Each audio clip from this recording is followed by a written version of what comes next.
Oke, jadi ini ya pada titik ini lagi, nanti bagaimana ya deskripsi ini sudah kuat ya, dua paragraf sebelumnya ini kuat, tetapi ini tidak membantu menguatkan alur yang di sini ya. Coba nanti deskripsi ini sambungkan secara konteks ya, bagaimana perjalanan sampai di pos 5 ini ya. Ini biar tidak sendiri-sendiri. Ini secara teks dia sendiri-sendiri. Nah, itu dialog ini sekarang.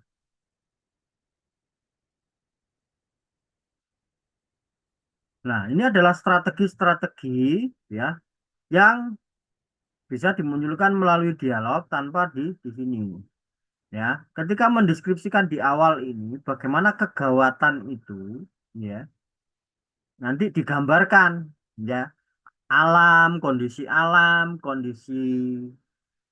tokohnya, wis abang biru, hijau kuningnya karena kelelahan, nah itu digambarkan di sini. Baru kemudian diperkuat secara emosional melalui dialog ini, ya. Nah, karena di sini tadi sudah digambarkan, tahu ya bahwa tokoh ini tidak kuat, ya. Sampai di titik 5 ini, di pos 5 ini sudah nggak kuat. Nah, maka dialog ini muncul. Nah, ini antara deskripsi di sini sama dialog ini sudah bagus, ya.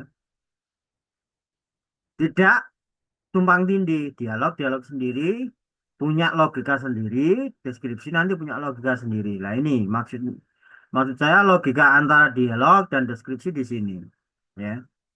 Barang yang nggak perlu dibawa ke puncak tinggal saja di dalam tenda. Nah, ini penguatan dari penggambaran di sini. Berarti Mas Ahlan perlu menggambarkan bagaimana kondisi ini, ya. Kondisi yang akan lanjut untuk pos selanjutnya, ya. Oke, kita masuk ke dialog deskripsi selanjutnya.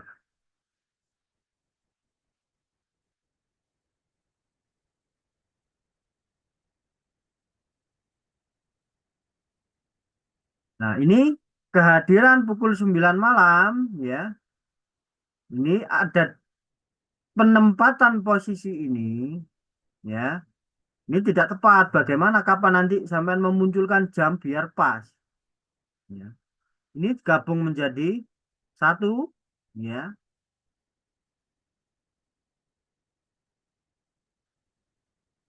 Nah, cara menggabungkannya bagaimana ya?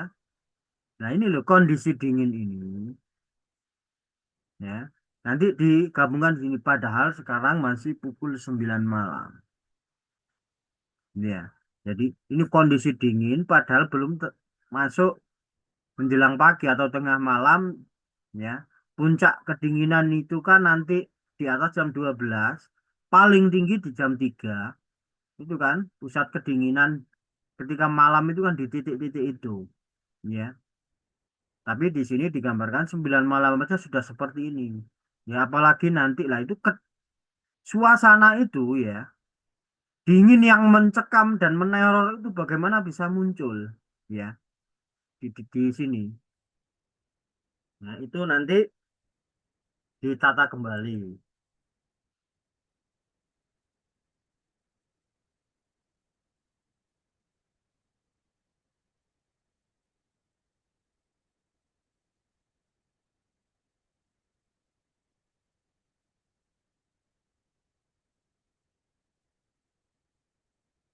Nah, ini Mas Ahlan punya potensi di sini, ya. Ini loh di paragraf ini karena ada doa-doa di sini. Nah, ini spirit yang dibicarakan oleh Kunto Wijoyo dalam sastra profetik. Bagaimana sastra itu bisa mencerminkan laku-laku kenabian, ya. Sifat-sifat Nabi, ya, Nabi Muhammad, contoh-contoh suri tauladan itu masuk ke dalam laku teks sastra, ya. Itu disebut sastra profetik atau sastra sufi, di mana sastra itu tidak sekadar menjadi sastra yang estetik, tetapi bisa memunculkan kesadaran spiritual. Ya, ada dimensi ini, ya. Ada doa-doa di sini. Bagaimana nanti Mas Ahlan, ya, ini kan sekadar, ya, ini namanya kalau di dalam agama ini disebut sebagai ritual formal, ya, doa itu menjadi ritual formal. Dan bagaimana ritual formal ini agar tidak menjadi formal, tetapi menjadi penghayatan spiritual. Kalau masih bingung maksud saya, jadi gini, kematian, ya, saat ini itu sekadar sebagai formalitas sosial. Seharusnya di dalam kematian, ketika orang takziah, itu kan momentum di mana kita mengingat akan mati, zikrul maut, ya. Tetapi realitanya yang terjadi di masyarakat kita saat ini, kematian, ya, ketika kita takziah, itu hanya sebagai formalitas sosial. Orang datang bertakziah karena tetangga kita meninggal, kenalan kita meninggal. Kemudian di sana, di atas kesedihan orang-orang yang ditinggalkan, itu mereka rasan-rasan, berbicara ini, itu, dan lain sebagainya. Ya, itu namanya formalitas sosial. Jadi ibadah yang ditumpangi kepentingan-kepentingan sosial. Nah, bagaimana zikrul maut ataupun tafakur itu nanti bisa muncul di sini. Selipkan di sini Mas Ahlan, kesadaran spiritual itu, ya. Jangan memunculkan hanya membaca doa-doa sebagai formalitas ibadah gitu ya. Tapi bagaimana ya? Nanti Mas Ahlan menyulap deskripsi ini ya, deskripsi yang di sini ini bisa menjadikan satu di sini ya, walaupun terkesan nanti mencekam, tetapi bisa menjadi titik agar pembaca itu terpantik menuju kesadaran ketuhanan ya, seperti yang digagas oleh Kunto Wijoyo dalam sastra profetik atau Abdul Hadi WM di dalam sastra Sufi. Tahu yang digemakan oleh Taufik Ismail di dalam puisi-puisinya, bagaimana laku spiritual itu juga ada di dalam puisi-puisinya. Nah, Mas Ahlan ini punya potensi mengarah ke sini. Ya, bagaimana sastranya Mas Ahlan ini nanti menjadi laku spiritual. Seperti yang dilakukan Taufik Ismail, seperti yang dilakukan oleh Danarto, seperti yang dilakukan oleh Mustafa Bisri atau Kiai Haji Mustafa Bisri itu, ya, Gus Dur. Nah, di dalam karya-karyanya ini menyematkan sastra-sastra religius. Orang membaca sastra tidak menikmati keindahannya saja, tetapi mendapatkan kesadaran profetik. Ya, potensi itu digali. Mas Alan ini potensi yang bagus. Ya, teks sastranya munculkan di sana.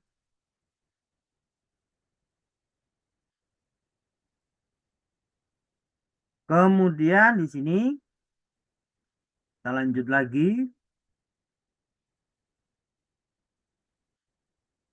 Nah, ini kan juga begitu ya. Bagaimana ajaran-ajaran di dalam Islam itu menyatukan antara manusia dengan manusia yang lainnya, manusia dengan Tuhan, dan manusia dengan alam. Ya, ini kan ada potensi ini masalah di sini di teks ini. Ya, saya menemukan potensi itu. Ya. Ya, kalau masalah nanti bisa memunculkan teks mukalamah di sini, ya, ini kekuatan spiritual di dalam teks sastra itu bisa muncul di karyanya Mas Ahlan. Ya, jadi ini kuat ya, menuju sastra spiritual ini kuat teks ini. Munculkan. Nah, kalau tadi di awal itu walaupun ngomong santri, pertemuan santri, ini gerakan santri naik gunung di sela liburannya, nah itu biasa, teks sosial. Nah, tapi kalau ini adalah punya potensi teks spiritual. Ya, ini coba direnungi lagi, dirasakan gagasan apa yang bisa saya titipkan di sini. untuk berdakwah. Ini ya, ini ada potensi ini. Kemudian kita lanjut lagi.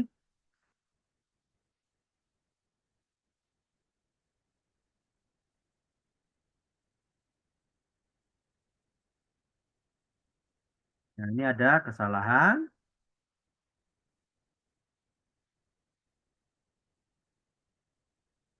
Nah, ini terlalu detail ya. Ini terlalu detail ya. Bagaimana nanti suasana itu buat aja mencekam, tapi jangan detail ya.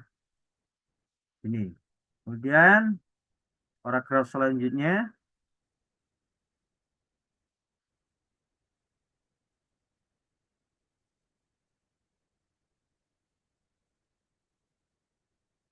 Nah, ini. Ini potensi teks religius bisa muncul lagi masalah di sini ya. Bagaimana bentuk syukur ya. Kemudian nanti bisa menyematkan ikhtiar ya. Ikhtiar dalam perjalanan tadi dimunculkan lagi perjuangannya tadi ya. Sampai di sini akhirnya nanti suasana ya, alam, keindahan alam itu bisa memicu rasa takwa ya, rasa syukur ya, tawakal. Ini bisa disematkan di sini.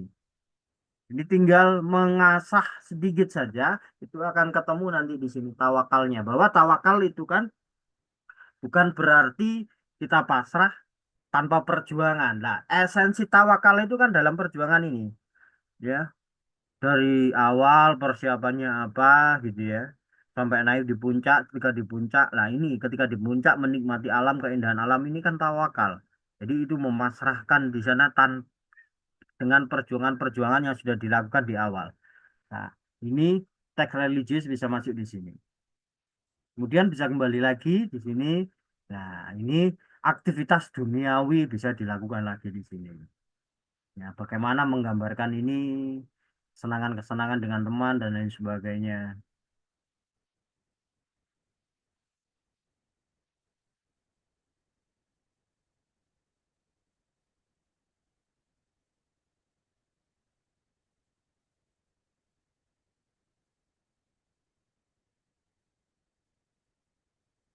Nah, pada titik ini nanti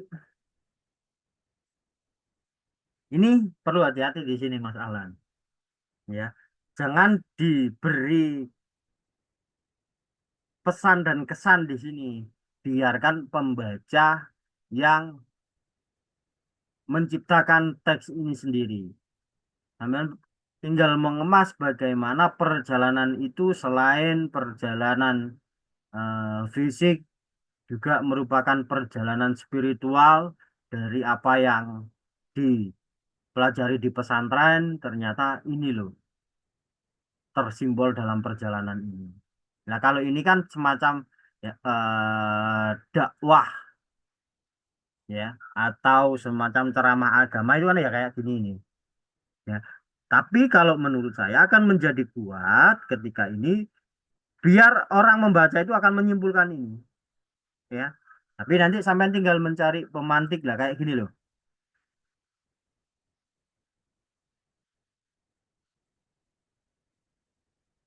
Nah, ini kan sesuatu hal yang sederhana ini. Pelajaran tentang keteguhan, kerendahan hati dan keindahan dalam kesederhanaan. Nah, Ini ini teks yang sederhana. Padahal di teks awal tadi ya di sini misalnya sampean memunculkan bagaimana perjalanan seorang makrifat ya. Itu ada di sini tadi ya. Apa sih ajaran makrifat-makrifat itulah itu dimunculkan saja di sini ya. Titik temunya sampai akhirnya seseorang bisa menjadi insan kamil, manusia paripurna itu apa? Nah, itu gambarkan dalam perjalanan ini. Jadi intinya sampai menyampaikan ajaran makrifat dalam cerpen ini. Jadi tidak serta-merta orang itu menjadi makrifat tanpa ada syariat dulu. Nah, syariat berarti kalau di dalam perjalanan itu ini persiapannya. apa yang dibawa di bekalnya, ketemunya nanti di mana, ya. Silakan dikerangkai itu, dibaca ulang, ya, dan diterapkan. Ini sudah bagus, ya. Jadi untuk menjadi lebih bagus lagi itu tinggal dipoles sedikit, gitu ya untuk Mas Ahlan. Nah ini untuk deskripsi profil.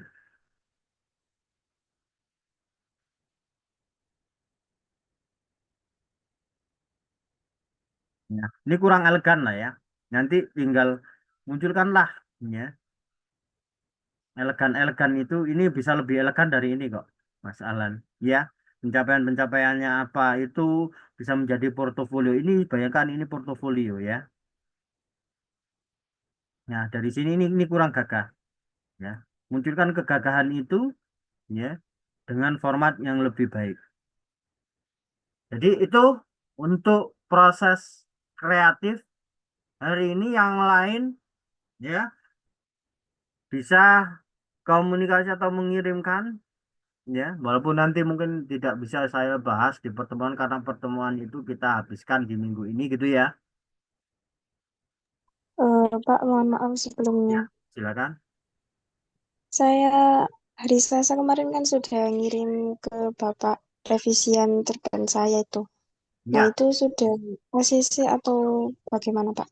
nah sudah lebih baik ya, sudah lebih baik tinggal dibaca ulang ada beberapa kesalahan penulisan ya. Baik, Pak. Jadi yang saya sarankan kemarin kan sudah ada di Jermannya Mbak ini saya lihat oh ya sudah ada perbaikan. Tapi perbaikannya itu ada yang membuat tata bahasanya berubah. Ya, itu namin sampean cermati kembali, sampean tata akan lebih rapi cara tata bahasa. Itu ya Mbak ini ya. Nggih, Pak, terima kasih. Oke. Yang lain silakan. Barangkali ada yang disampaikan. Terima kasih Pak tadi atas arahannya dan masukannya. Oke. Nanti saya perbaiki lagi. Sudah bagus sekali kok. Perubahannya sudah banyak sekali Mas Alan.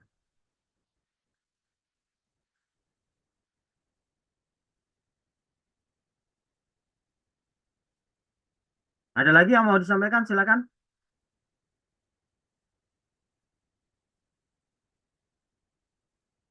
Dari yang lain cukup untuk proses kreatif. Kalau cukup nanti kita beralih ke link yang selanjutnya di pertemuan kedua atau pertemuan pengganti untuk minggu depan atau pertemuan akhir di semester ini. Ada yang mau disampaikan terkait proses kreatif? Cukup? Oke, Pak. Cukup ya? Oke, Oke, berarti untuk pertemuan hari ini saya akhiri dan nanti kita akan masuk ke link Zoom yang di pertemuan terakhir, di pertemuan 14 ya. Jadi kita keluar dari link ini, kita masuk di link yang baru. Karena nanti saya butuh, kenapa sih Pak kok nggak di sini saja? Ya biar nanti saya lebih mudah mengkoordinasi pelaporan perkuliahannya.